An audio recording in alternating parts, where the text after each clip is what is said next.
अस्सलाम वालेकुम जी एस्पिरेंट। आज हम पार्टिसिपल की सेकंड क्लास कर रहे हैं Participles, class, और ये हमारी 2 आखिरी क्लास example है। sentences. एक्चुअली मेरा ये था कि ये वैसे जो क्लास है इसमें सबसे पहले मैं एक चीज़ बता दूं कि ये इसमें जस्ट एग्जांपल्स के साथ जो है ना वो पार्टिसिपल्स को प्रेजेंट पार्टिसिपल और जो परफेक्ट पार्टिसिपल हमारा रह गया था यानी V plus I N G वाला और उसके बाद हैविंग प्लस वी थ्री वाला जो था, V plus I N G वाला और having plus three V three वाला जो था ना रह गया, उसके हवाले से हमने कुछ जुमले देखने हैं। जुमलों के साथ मतलब एग्जांपल के साथ हम समझेंगे, ठीक है। ये मैंने वैसे इसको ज़रूरी तो नहीं समझा था क्योंकि पीछे हमने कुछ एग्जांपल्स के साथ समझ लिया था, लेकिन कुछ क्योंकि कंसेप्ट था कि जिसमें V plus I N G और हैविंग प्लस वी थ्री ये कन्फ्यूजन क्रिएट कर सकती है, तो इसलिए मुझे रिक्वेस्ट थी कि मैं इस पर भी एक छोटी सी वीडियो बना दूँ। तो इसलिए वीडियो के साथ एंड तक बने रहिएगा। जो न्यू लोग हैं वो लाजमी हमें सब्सक्राइब कर लें क्योंकि इस चैनल पे बहुत कुछ इंटरेस्टिंग आने वाला है और इंशाल्लाह आप हर वीडियो को एंजॉय करेंगे। तो सबसे पहले लाइक ठोको, ठीक है। फिर उसके बाद जो नए लोग हैं वो सब्सक्राइब कर लें, बेल आइकन दबा दें और अपने प्यारों के साथ वीडियो जो है ना वो लाजमी शेयर किया करें। तो बढ़ते हैं इसमें। सबसे पहले हम एग्जांपल्स देखते हैं। ये देखें, सबसे पहले है having lane in the bed I was watching movie, having looked at the police the thieves fled away, passing high school I got a job, failing twice he didn't dare to take the examination, having played the football match he injured his legs। ठीक है। ये कुछ examples हैं जो कुछ फ़िक्रात हैं जिनमें कुछ V plus I N G से शुरू हो रहे हैं जैसे ये वाले हैं, ठीक है। और कुछ जो है ना वो V having plus V three वाले से शुरू हो रहे हैं जैसे ये हैविंग है और ये वी थ्री है। वी थ्री मतलब वर्ब की थर्ड फॉर्म, लुक की थर्ड फॉर्म लुक्ड है, ठीक है। सेकंड भी लुक्ड होती है, थर्ड भी लुक्ड है, फोर्थ जो है ना वो लुकिंग है, फिफ्थ जो है ना वो लुक्स होगी। तो इसलिए ये कुछ हैविंग से शुरू हो रहे हैं, यानी ये नहीं है कि आपने देखना कि हैविंग से शुरू हो रहे हैं तो मतलब हैविंग लिखा हुआ है तो हैविंग प्लस पी थ्री है। हैविंग मतलब ये है कि हमने ये इसको इस सेंस में समझना है कि V plus I N G यानी जो प्रेजेंट पार्टिसिपल है और परफेक्ट पार्टिसिपल यानी जो वी ये वाला जो है, ठीक है, हैविंग और प्लस आगे वी थ्री। इसमें हमने कैसे डिफ्रेंशिएट करना, इसमें हमने कैसे डिफरेंस करना जिसमें हमें जुमलों की समझ आ जाए कि कौन सा जुमला किस कैटेगरी से बिलोंग करता है, मतलब वो V plus I N G है या हैविंग प्लस वी थ्री है। तो इसमें हम जानेंगे कि कब हम शुरुआत करते हैं V plus I N G से और कब हैविंग प्लस वी थ्री से, ठीक है। V plus I N G वाले जो फ़िक्रे होते हैं ना उनके शुरुआत में V plus I N G जो है ना ये वाला जो है वो फ़िक्रों के शुरू में या फ़िक्रात के शुरू में तब ही आएगा जब उसके बाद वाले एक्शन में, जैसे ये वाला जो है ना ये आगे आ रहा है lain in the bed I was watching movie, जो सारा एक्शन है, ठीक है। तो V plus I N G फ़िक्रे के शुरुआत में तब आएगा जब उसके बाद वाले एक्शन में यानी V plus I N G और एक्शन के दरमियान, ये वाला जो एक्शन है लेन इन द बेड, इसके दरमियान कोई टाइम डिफरेंस नहीं होगा, यानी कोई वक्त का फ़र्क नहीं होगा, वक्त का कोई इतना गैप नहीं होगा। जबकि ये वाला जो है हैविंग प्लस वी थ्री, ये भी हैविंग प्लस वी थ्री है, ये वाला भी, ठीक है। हैविंग प्लेड, हैविंग वो प्ले की third form we three played. तो हैविंग प्लस वी थ्री किसी फ़िक्रे के शुरू में तब आएगा जब उसके बाद वाले एक्शन में कोई टाइम डिफरेंस हो। सिंपल सा फंडा है। पहला पॉइंट जो हमने इधर सीखा है वो ये है कि किसी फ़िक्रे के शुरू में V plus I N G तब आएगा जब मतलब हम उसकी पहचान समझ रहे हैं। मैं पहले बता दूँ, हम पहचान समझ रहे हैं कि कब हम V plus I N G वाले फ़िक्रे की पहचान करेंगे कि ये V plus I N G वाला यानी प्रेजेंट पार्टिसिपल है, और कब हम ये समझेंगे कि ये हैविंग प्लस वी थ्री है यानी परफेक्ट पार्टिसिपल है। बाज़ औक़ात कन्फ्यूजन हो जाती है, इंशाल्लाह हम इन एग्जांपल के साथ यही चीज़ समझने वाले हैं। तो हैविंग प्लस वी थ्री किसी फ़िक्रे के शुरू में तब आएगा जब उसके बाद वाले एक्शन में कोई टाइम डिफरेंस हो, जबकि V plus I N G फ़िक्रे के शुरू में तब आएगा जब उसके बाद वाले फ़िक्रे में यानी V plus I N G जैसे ये है और उसके बाद जो है उसके एक्शन में कोई टाइम डिफरेंस नहीं हो। अभी समझते हैं। लेकिन एक बात याद रखना, अगर V plus I N G फ़िक्रे के शुरू में आ रही है तो हम कैसे पहचानेंगे कि यहाँ पर V plus I N G एक पार्टिसिपल है या जेरेंड है। अब ये भी तो फंडा है ना एक नया, ठीक है, कि V plus I N G हमने पीछे पढ़े भी है कि कुछ एडजेक्टिव या वर्ब हो तो उसको क्या, और अगर नाउन हो तो उसको क्या, एक्सेट्रा पढ़ा है ना हमने। तो अब ये बात भी याद रखना कि अगर V plus I N G फ़िक्रे के शुरू में आ रही है तो हम कैसे पहचानेंगे कि यहाँ पर V plus I N G एक पार्टिसिपल है या जेरेंड है। क्योंकि आपको भी पता है कि शुरू में तो जेरेंड भी आ जाता है, पीछे पढ़ा था ना हमने जेरेंड वाले चैप्टर में, जेरेंड भी आ जाता है जो कभी वर्ब की फॉर्म जो है ना, आईएनजी वाली फॉर्म जो है जब नाउन का काम करती है, तो हमने पढ़ा था कि वो जेरेंड का काम, वो उसको जेरेंड कहते हैं हम। तो कैसे पहचानेंगे कि यहाँ पर V plus I N G participle है, ठीक है। तो क्योंकि आपको भी पता है कि शुरू में तो जेरेंड भी आ जाता है, जैसे रनिंग वाली मिसाल हमने देखी थी, running is good for health, ठीक है। तो इधर तो ये जेरेंड है, मगर हम कैसे पहचानेंगे कि शुरू में जेरेंड आना चाहिए, यानी उसमें जो रनिंग था, रनिंग वाली एग्जांपल में जो हमने रनिंग पढ़ा था, ठीक है, उसमें हमने पढ़ा था कि वो जेरेंड है। लेकिन अब इनमें जो है ना, जैसे ये हैविंग लिखे हुए हैं, पासिंग लिखा हुआ है, फेलिंग लिखा हुआ है, इन वाले फ़िक्रों में हम कैसे पहचानेंगे कि यहाँ पे जेरेंड आना चाहिए या पार्टिसिपल। तो ध्यान रखना, शुरू में अगर V plus I N G आई है और आपको पहचानना है कि उसके आगे पार्टिसिपल है, तो उसके आगे एक और एक्शन ज़रूर लिखा होगा, यानी कोमा लगा कर। जैसे ये देखो, मैंने सिंपल बात कही है, दोबारा रिपीट कर देता हूँ कि अगर हमने पहचान करनी है ना कि ये जो स्टार्टिंग में है ये जेरेंड है या पार्टिसिपल, तो याद रखना कि शुरू में अगर V plus I N G आई है, ये वाली जैसे है, ठीक है, और आपको पहचानना है कि उसके आगे जो है वो पार्टिसिपल है, तो ये चीज़ याद रखनी है कि उसके आगे एक और एक्शन ज़रूर होगा, और एक्शन ज़रूर होगा। जैसे ये आई वॉज वॉचिंग द मूवी, ठीक है, एलियन इन द बेड से, तो यानी कोमा लगा कर, जैसे जो कोमा लगा हुआ है आगे ये एक्शन है, आई वॉज वॉचिंग मूवी। तो जैसे ये एक और भी एग्जांपल है, passing high school I got a job.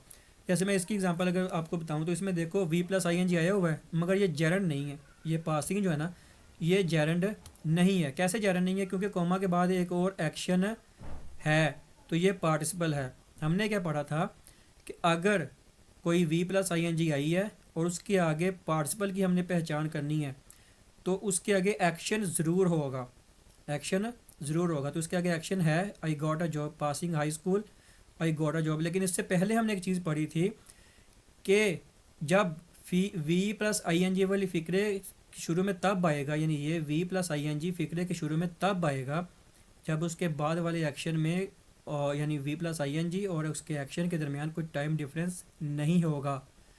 पहला मैं पॉइंट्स आपको इसलिए बताता हूँ ताकि आपको याद दहानी हो, रिपीट भी इसलिए करवाता हूँ आपको, इसलिए मैंने कहा हुआ पहले से कि अपने पास रजिस्टर लाजमी रखें, उसके पॉइंट्स बुलेट पॉइंट्स बनाते रहें करें।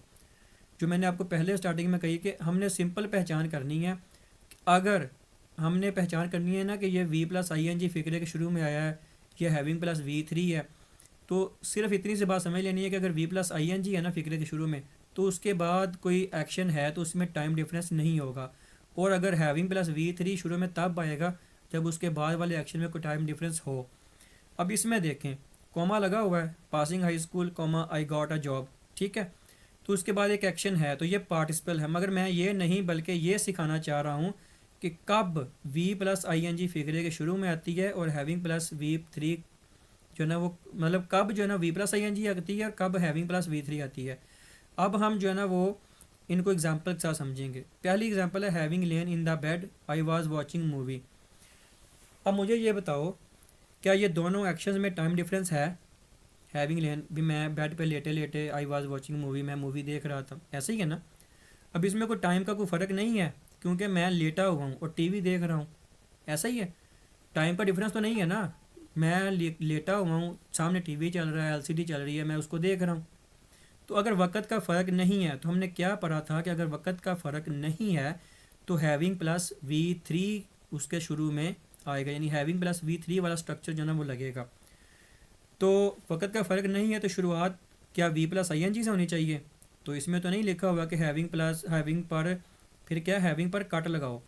तो हमने पढ़ा था कि लाई ले लेन, वो जो वर्ब्स वाली पढ़ी थी, लाई ले लेन लेटने वाली जो थी, वो इसके बाद एक और था वो लेटाना वाला था। तो इसकी चौथी फॉर्म थी लाइंग। तो यहाँ पे हैविंग नहीं, हैविंग जो है ना वो निकल जाएगा और उसकी जगह पे आ जाएगा लाइंग, ठीक है। Lying in the bed, having निकल जाएगा और ये जो लेन है ना ये L Y I N G lying बन जाएगा, ठीक है, लाइंग आ जाएगा। Lying in the bed I was watching movie, यानी इसमें कोई टाइम डिफरेंस है ही नहीं। जब टाइम डिफरेंस नहीं है तो फिर हैविंग प्लस वी थ्री वाला स्ट्रक्चर जो है ना वो लगेगा। ऐसे ही हमने पढ़ा हुआ है ना कि अगर कोई टाइम डिफरेंस नहीं हो तो फिर V plus I N G फिक्रे के शुरू में आएगा, और अगर हैविंग प्लस वी थ्री फिक्रे के शुरू में तब आएगा जब उसके बाद वाले एक्शन में टाइम डिफरेंस ना हो। अब इस वाले में हमने सोचा जाना कि इसमें कोई टाइम डिफरेंस नहीं है, ऐसा ही है। चलिए यहाँ एक और एग्जांपल देखते हैं। Having looked at the police the thieves flood away. Having looked at the police the thieves flood away. अब ये देखें, हैविंग लुक्ड के बाद थीव्स फ्लड के दरमियान वक़्त का फ़र्क है ना। Having looked at the police यानी हैविंग लुक्ड के बाद थीव्स फ्लड अवे, ये जो लिखा हुआ है थीव्स फ्लड अवे, इसमें कोई फ़र्क है ना। यानी पुलिस को देखते ही चोर भाग गए। कभी ऐसा भी होता है कि आज मैंने चोरी कर ली और मैं पैसा लेकर जा रहा हूँ और पुलिस को मैंने देखा, पुलिस ने मुझे देखा, 2 मिनट तक हम उसको देखते रहे, वो हमको देखते रहे, और मैं उनको कह रहा हूँ कि देखो मैंने चुराए हैं ऐसे पैसे। मैं मतलब उनको चुरा रहा हूँ कि देखो मैंने पैसे चुराए हैं, कल मैं इधर से चुराऊँगा। क्या ऐसा कह सकता है कोई? नहीं कह सकता। क्या होगा फिर? बल्कि वो देखते ही गोली हो जाएगा। यानी देर थोड़ी लगाएगा, यानी वक़्त का फ़र्क ना होने के बराबर है। तो जब वक़्त का फ़र्क ना होने के बराबर है तो V plus I N G वाली फॉर्म जो है ना वो ही शुरू में आएगी, क्योंकि हमने अभी यही पढ़ा था कि V plus I N G वाली फॉर्म फिक्रे के शुरू में तब आएगी जब उसके यानी V plus I N G वाली फॉर्म और उसके एक्शन के दरमियान में कोई टाइम डिफरेंस नहीं होगा। ऐसा ही था। तो इसमें कोई टाइम डिफरेंस लगा आप पे? नहीं लगा। ठीक है, तो फिर क्या होगा कि हैविंग हट जाएगा, उसकी जगह पे लुकिंग लग जाएगा। ये वाला हैविंग हटेगा और ये लुक्ड जो है ना ये लुकिंग बन जाएगा। लुकिंग एट द पुलिस यानी पुलिस को देखते ही द थीव्स फ्लड अवे। अब ये देखें, passing high school I got a job. अब इसमें एक गौरतलब बात ये है, बात को ध्यान से समझिएगा, इंशाल्लाह जल्द समझ आ जाएगी आपको। जैसे ये पुलिस वाली मैंने थोड़ा सा हल्के फुल्के एक मज़ाक में बात करके समझाने की कोशिश की ताकि आपकी इंगेजमेंट बनी रहे। अब इसमें देखो, इसके दोनों एक्शन में एक वक्त का फ़र्क है कि नहीं? ज़ाहिर इसमें फ़र्क है।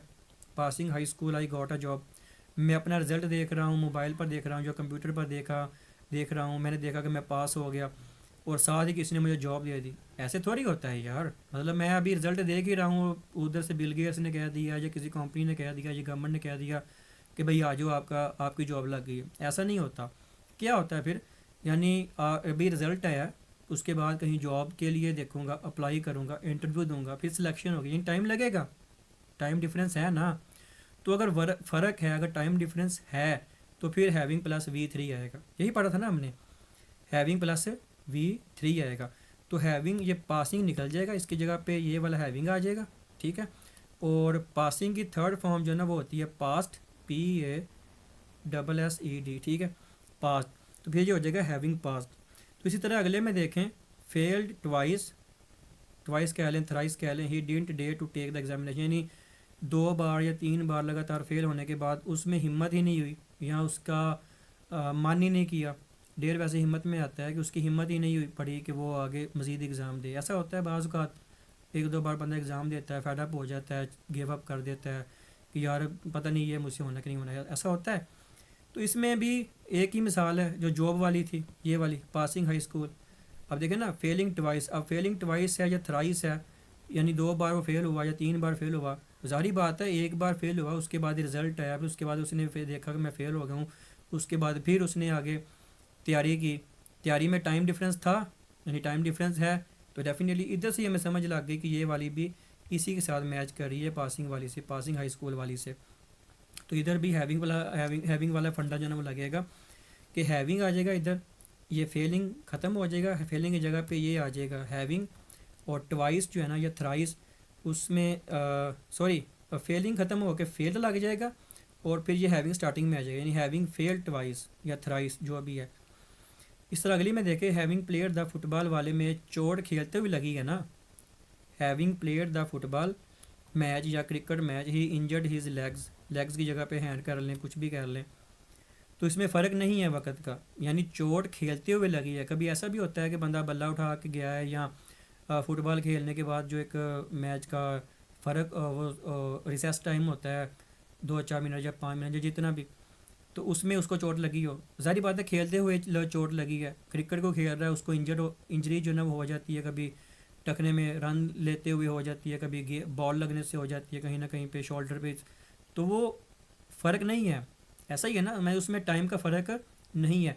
तो तो अभी हमने पढ़ा कि जब टाइम का फ़र्क नहीं है तो वहाँ पे V plus I N G होगा, तो यहाँ से हैविंग हट जाएगा, हैविंग प्लेयर जो है ना वो हट जाएगा, और यहाँ पे आ जाएगा प्लेइंग, यानी प्लेइंग द फुटबॉल, हैविंग ख़त्म, और प्लेड को जो है ना वो हम प्लेइंग करेंगे, प्लेइंग द फुटबॉल मैच या क्रिकेट मैच, ही इंजर्ड हिज लेग या शोल्डर, जो भी है वो हो गया। ठीक है, आई होप सो यहाँ तक जो है ना वो एग्जांपल के साथ आपको समझ आ गई होगी कि कहाँ पे हमने V plus I N G देखना है, कहाँ पे हमने हैविंग प्लस वी थ्री देखना है। यानी V plus I N G वाले फ़िक्रे वाले जो है ना वो फ़िक्रे के शुरू में कब आएगा, हैविंग प्लस वी थ्री कब आएगा, समझ आ गई होगी। आई होप सो यहाँ तक आगे बढ़ें, चले बढ़ते हैं, मज़ीद एग्जांपल्स देखते हैं, थोड़ी सी उससे एडवांस देखते हैं। तो ये देखें, सबसे पहले आगे walking in the park a tree fell down, walking in the park a tree fell down, ऐसा ही है। तो अभी हमने क्या सीखा था कि V plus I N G यानी प्रेजेंट पार्टिसिपल और हैविंग प्लस वी थ्री से जुमले की शुरुआत कब होती है, तो वो हमने टाइम डिफरेंस के मुताबिक चीज़ें सीखी, ऐसे ही हैं। अब ये एग्जांपल देखो, अभी हमने पीछे वाली मिसालों में देखा था कि अगरचे फ़िक्रा V plus I N G से ये हैविंग से भी शुरू हो रहा है, तो इसमें कोई सब्जेक्ट है। अगरचे फ़िक्रा V plus I N G से या हैविंग से भी शुरू हो, तो उसमें कुछ सब्जेक्ट है, यानी एक्शन का परफॉर्म करने वाला। सब्जेक्ट कौन होता है, एक्शन का परफॉर्म करने वाला। एक्शन मतलब जो डूअर होता है, डूअर का मतलब होता है जो काम करने वाला होता है, ऐसा ही है। तो जबकि इसमें इस वाले में कोई नज़र ही नहीं आ रहा, walking in the park a tree fell down, अब इसमें देखा ना कुछ सब्जेक्ट नज़र ही नहीं आ रहा। अब ऐसा तो नहीं है कि ट्री ने तो वॉक नहीं करनी, ट्री तो वॉक नहीं कर सकती ना, तो वॉक तो किसी ने करनी है ना, किसी जानदार ने करनी है, इंसान ने करनी है। तो अब इसमें ट्री थोड़ी चल सकता है, तो ऐसे फ़िक्रों को बोलते हैं मिस रिलेटेड पार्टिसिपल्स। मैं ऊपर लिखना भूल गया हूँ, मिस रिलेटेड पार्टिसिपल्स, यानी ऐसे फ़िक्रों में अपनी तरफ से कुछ सब्जेक्ट शामिल करना पड़ता है। तो अब इसे हम बोलेंगे वॉकिंग ख़त्म हो जाएगा, वाइल आई वाज शुरू में लग जाएगा, while WHILE, while I was walking. जब कोई सब्जेक्ट यहीं पर यहाँ पे नहीं है कोई, फिर हम आई लगाएंगे, यानी जब मैं पार्क में घूम रहा था, वॉकिंग कर रहा था, चल रहा था, ट्री फेल डाउन, एक दरख्त गिर गया। ठीक है, अब नेक्स्ट देखो, waiting for a bus a brick fell on my head. अब देखो इधर माई आ गया, और माई का आपको पता है कि आई से होता है, आई माई पढ़े हुए हैं ना हमने पीछे। तो वेटिंग फॉर अ बस, इसमें अब क्या आया है, अब इसमें माई आया है, तो यहाँ पे वाइल आई वाज आएगा, यानी वाइल, ये वही वाला, while I was waiting for a bus a brick fell on my head. ठीक है, यहाँ तक समझ आ गई है। नेक्स्ट देखो, being Sunday I decided not to go out, यानी संडे की वजह से मैंने सोचा मैं बाहर ना जाऊँ। तो जब कोई डे का नाम आता है ना, अभी तो किसी बंदे की बात थी, तो जब किसी डे का नाम आ जाए, यानी ये जैसे संडे है, संडे की जगह पे कोई भी आ जाए, मंडे फ्राइडे कोई भी आ जाए, तो जब कोई डे का नाम आता है तो उसे ठीक करने के लिए फ़िक्रे के शुरू में इट लगा दो, इट लगा दो, तो ये बनेगा आई, उसके बाद टी, यानी इट बीइंग संडे, आगे वही I decided not to go out. अब आगे देखो, sitting on the chair a ball hit him, अब यहाँ पे हिम है, तो हिम आपको पता है ही से बिलोंग करता है, ऐसा ही है ना, वो हमने पीछे पढ़े हैं ना, पोजेसिव एडजेक्टिव्स और पोजेसिव प्रोनाउंस पढ़े हैं, होप सो आप समझ गए होंगे। तो सिटिंग ऑन द में भी वही लगेगा रूल जो ऊपर लगा था, while sitting on the chair. अब हम क्योंकि इधर हिम है, तो इसमें अब क्या लगाएंगे कि sitting on the chair a ball hit him, ठीक है ना। सॉरी, इसमें हिम आया है ना, तो हमने रूल को पढ़ लिया है, तो यहाँ पे आएगा while he was sitting, him का ही होगा, तो जैसे ये वाला था वेटिंग फॉर अ बस, तो इधर माई था, तो while I was waiting for a बस, तो इधर हिम है, तो while I was sitting, while he was sitting on the chair, while he was sitting on the chair a ball hit him. तो ले जी, ये कुछ एग्जांपल्स के साथ हमने चीज़ें समझा दी हैं आपको। आई होप सो कि आपको ये चीज़ें समझ आ गई होंगी, और अगर समझ आ गई हैं तो हमें कमेंट करके बताइएगा। ये पार्टिसिपल्स का वैसे इतना ज़रूरी नहीं था, लेकिन मैंने एग्जांपल्स के साथ इसलिए समझाया है ताकि कुछ कॉन्सेप्ट जो रह गए थे वो मैं आपको बता दूं। बाकी सेकेंडली मैं एक चीज़ और बता दूं, अभी तक जो भी हमने बात की है वर्ब से रिलेटेड, जितनी भी, आज वर्ब का चैप्टर कंप्लीट हो गया, ठीक है। वैसे हो तो पिछले में गया था, लेकिन कुछ रिक्वेस्ट आई थी कि इसके कुछ एग्जांपल के साथ मज़ीद समझा दें, क्योंकि हमने एक पढ़ा था कि V plus I N G और हैविंग प्लस वी थी थोड़ा सा कन्फ्यूज़ करता है। तो अभी हमने कुछ मज़ीद उसके कंसेप्ट जो है ना पढ़ लिए। ठीक है, तो बात को लंबी नहीं करूँगा, बात जस्ट इधर समेटने लगा हूँ कि वीडियो अच्छी लगी है तो लाइक करें, चैनल को सब्सक्राइब करें, बेल आइकन का दबा दें, वीडियो को अपने दोस्तों के साथ, रिलेटिव्स का, जो भी आपका जानने वाला है जो ग्रामर का कर रहा है या जो भी है उसके साथ शेयर करो। और सेकेंडली मैं एक चीज़ बता दूँ, नेक्स्ट चैप्टर जो है ना वो इंशाल्लाह कोशिश होगी कि एडवर्ब पे हो। नहीं तो मैं सोच रहा था कि जो छोटे टॉपिक्स हैं जैसे कंजंक्शंस, इंटरजेक्शंस वगैरह, इनको पहले करवा दूं, क्योंकि जो बाकी है ना, एडवर्ब, एडजेक्टिव्स, नाउन्स, प्रोनाउंस, ये थोड़े से लेंथी चैप्टर्स होते हैं, क्योंकि इनके कुछ आगे मज़ीद इकसाम भी आ जाती हैं। जैसे नाउन की आगे आपको पता मल्टीपल काइंड्स आ जाती हैं, कलेक्टिव नाउन, कलेक्टिव ये मतलब जो भी नाउन की किस्में हैं, प्रोनाउंस में भी इस तरह आ जाता है, एडजेक्टिव्स में भी आ जाता है, एडवर्ब्स में भी आ जाता है। तो वो फिर थोड़ी सी सीरीज़ लंबी हो जाएगी। तो इसलिए जो कंजक्शंस हैं या इंटरजेक्शंस हैं या आर्टिकल्स हैं, पहले उन पे एक वीडियो बन जाए, ताकि वो बनिस्बत कंपैरेटिवली इनसे थोड़े से छोटे हैं, तो वो ज़रा जल्दी आप तक पहुंच जाएंगी वीडियोस, और हम उसमें आगे मज़ीद जो है ना वो काम कर सकेंगे। तो सजेशन कैसी है वो भी बताइएगा। मिलते हैं नेक्स्ट वीडियो के साथ, बने रहिएगा हमारे चैनल के साथ। Tata, bye bye.